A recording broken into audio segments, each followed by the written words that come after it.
नमस्कार दर्शकों, आप सभी लोगों को हार्दिक अभिनंदन स्वागत करता हूं अपने प्रोग्राम राजनीति की गलियारों में।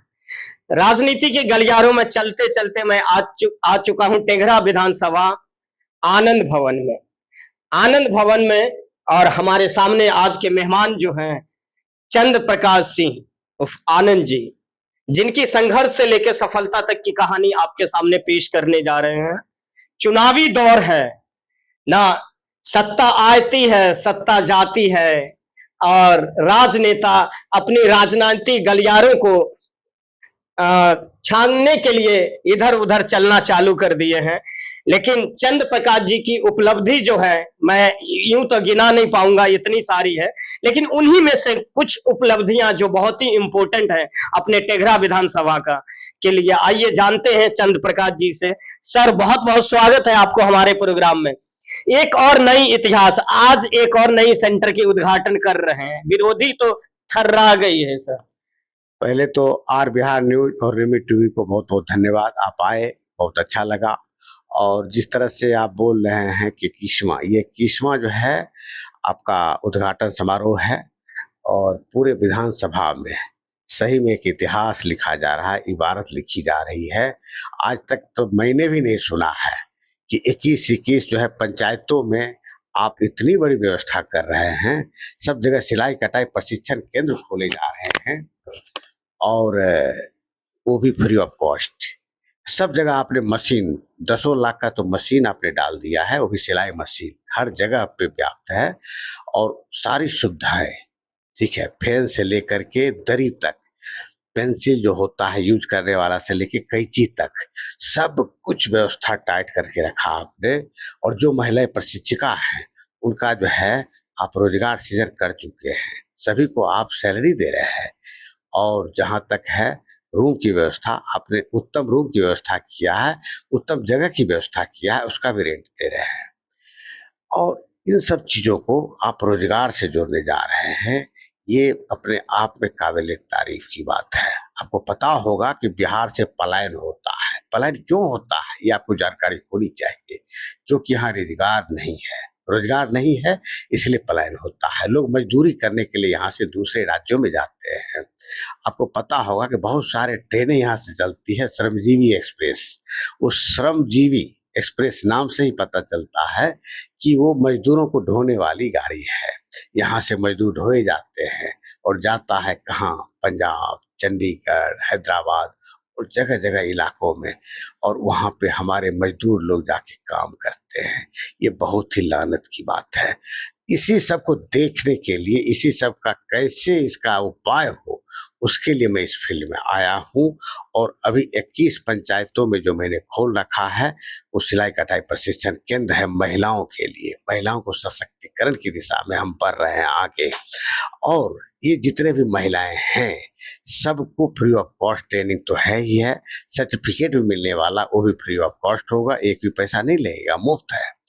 और आगे जो मैं बता रहा हूँ रोजगार सृजन, ये बहुत बड़ा चीज है। बड़े बड़े राजनेताओं का ये परिकल्पना है कि भाई जॉब सृजन होना चाहिए, और वो भी बोलते हैं सत्ता में आएंगे तो जॉब लाएंगे। यहाँ चंद्र प्रकाश जी सत्ता में आने से पहले ही जॉब की झड़ियां लगा दी है। जी, वो उनका मादा है कि आएंगे तो करेंगे। अरे 78 साल तो हो गए आजादी के, 78 साल में आपने क्या किया? बिहार जो है बीमारू राज्य की श्रेणी में आता है, साक्षरता में सबसे निचले पायदान पे है। इसको देखने वाला कौन माइका लाल था? कोई था क्या? नहीं था। मैं एयरफोर्स में था, फिर बैंक में था, और मैं हमेशा देखता था कि चलो 5 साल अच्छा नहीं जा रहा है, राजनेता अभिनेता जो है आए हैं, जो भी वो अच्छे नहीं है, काम नहीं कर रहे, दूसरा कोई आएगा बनेगा तो कुछ करेगा, ये आशा पे मैं जी रहा था। लेकिन लास्टली में देखा 78 साल हो गए। आप उलट के देखिए, जनरल नॉलेज उलट के देखिए या गूगल खंगाल के देखिए, बिहार आज भी साक्षरता के क्षेत्र में सबसे निचले पायदान पे है। 40-50 साल पहले देखा करते थे कि बिहार निचले पायदान पे है, और आज भी वही हाल है। इसका जिम्मेदार कौन है? कोई तो योद्धा आके इसको देखरेख करना चाहिए, इसको सही करना चाहिए। 100% साक्षर क्यों नहीं हो? जब पूरा दूसरा राज्य जब देखेंगे, केरला जैसा राज्य, वहाँ 100% साक्षरता है। हाँ, आप चंडीगढ़ जाइए, लगभग 100%, 97% समझे। वहां पे साक्षरता बहुत अच्छा है, यहाँ पे साक्षरता जो है बहुत कम है, सबसे निचले पायदान पे है। ये इसका कौन करेगा, कोई आम जनता करेगी क्या? इसका उपाय तो किसी नेता को करना चाहिए, जनप्रतिनिधि को करना चाहिए, और वो लोग नहीं कर रहे, सक्षम नहीं है, या विजन नहीं है, या कुछ कर गुजरने की तमन्ना नहीं है, और बेवजह के आकर के जीत के चले जाते हैं। पार्टी से आते हैं, पार्टी टिकट दे देती है, उसको जिता के भेज देती है, और 5 साल तक वो चेहरा नहीं दिखाते हैं समाज में। कितना बदनसीबी की बात है। जो जनप्रतिनिधि है वो जनता का प्रतिनिधि है, जनता के लिए है, जनता के द्वारा है, और जनता के लिए बनाया गया है, और जनता के द्वारा बनाया गया है, तो जनता के लिए क्यों नहीं? आप सिर्फ जो है पटना या दिल्ली उगरने के लिए वहां बैठने के लिए गए हैं। और इवन कि अब तो नारा लगा रहे हैं 2025 फिर से नीतीश। 20 साल देने के बाद भी उनकी आह नहीं भरी है, और भी चाहते हैं कि बिहार बद से बदतर चली जाए। बिहार बद से बदतर तो चली जा रही है। 25 साल, लगभग 20 साल उनका भी शासन रहा है। क्या अर्थ है 2025 फिर से नहीं? हाँ, फिर से नीतीश आएंगे, फिर वही हाल होगा। साक्षरता फिर 5 साल बाद में, फिर 30 में भी आएंगे तो सबसे निचले पायदान पे ही रहेगा। इसको कौन देखेगा? कोई तो देखने वाला होना चाहिए ना, तो कोई देखने वाला है नहीं। रोजगार कौन सृजन करेगा? यहाँ से ट्रेनें चल रही है, श्रमजीवी एक्सप्रेस, और इस तरह की बहुत सारी ट्रेनें चल रही है। जन सेवा एक्सप्रेस, ये भी एक ट्रेन है, ठीक है ना। गरीब रथ भी चल रहा है गरीबों के लिए। तो सारा दुनिया का गरीब हमारे ही राज्य में पैदा लिया है, या सारा दुनिया का गरीब हमारे गांव में, समाज में और राज्य में ही रहेगा? क्या ये उन्नत नहीं होगा? ये विकसित नहीं होगा? ये आगे नहीं बढ़ेगा? ये कौन करेगा? कोई तो करने वाला ऐसा महापुरुष आना चाहिए ना, जिनके पास बहुत बड़ा विजन हो। अभी देखिए, जहां तक संभव है मैंने कोशिश किया है। 42 पंचायतों का ये तेघड़ा विधानसभा है जहां से खड़ा हो रहे हैं हम, और उसमें से 21 पंचायतों में आज के डेट में फ्री ऑफ कॉस्ट सिलाई कटाई प्रशिक्षण केंद्र महिलाओं के लिए खुल गया है।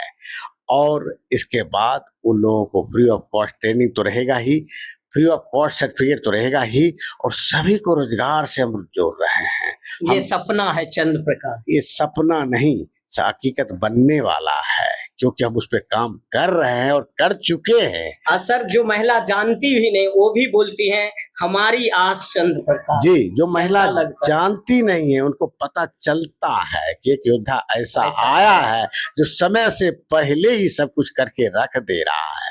जब समय से पहले कर रहा है तो बाद में क्या नहीं करेगा? बाद में भी करेगा, और अच्छे ढंग से करेगा। ये उनको आभास हो गया है, महसूस हो गया है, और इसलिए बोलते हैं सबकी आस चंद्र प्रकाश।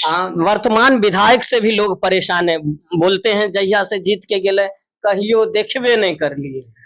जनता तो सही में उनको नहीं देखी है। मैं भी सर्वे किया था पूरे विधानसभा का, 42 पंचायतों में घूम चुका हूं, और मैं पूछता हूं कि मैं आया हूं, इससे पहले जो आए थे तेघड़ा विधानसभा के प्रत्याशी थे और नायक बने, जीत के गए हैं, क्या एक बार भी आए?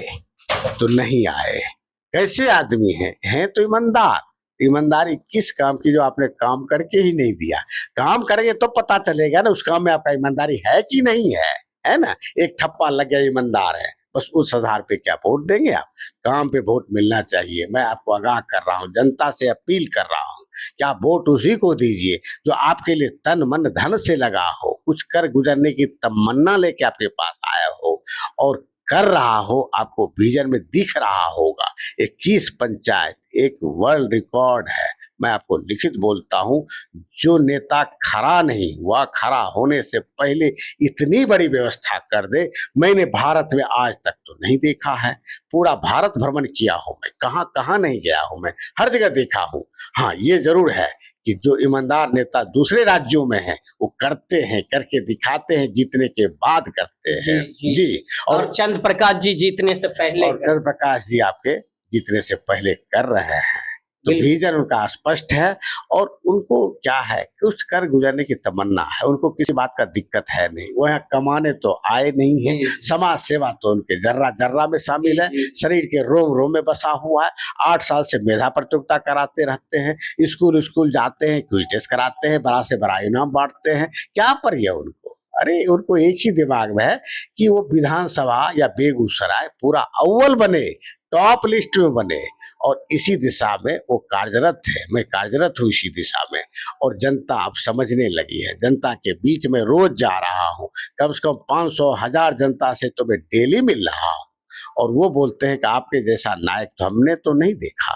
आप जो है इससे पहले इतना कर दिए हैं, कम से कम सैकड़ों सिलाई मशीन आप व्यवस्थित कर दिए हैं, लाखों लाख रुपया फंड कर दिए हैं, और अभी तो चुनाव दूर है, अभी तो फिर भी 5 महीना है, 6 महीना है, पब्लिक का ओपिनियन है, पब्लिक बोलती है। जी जी, तो वही ओपिनियन मैं आपको बता रहा हूँ, पब्लिक बोलती है जो इतना कर सकता है आगे भी निश्चित करेगा। बिल्कुल। तो दर्शकों, यही आपको चुनाव करना है खुद में।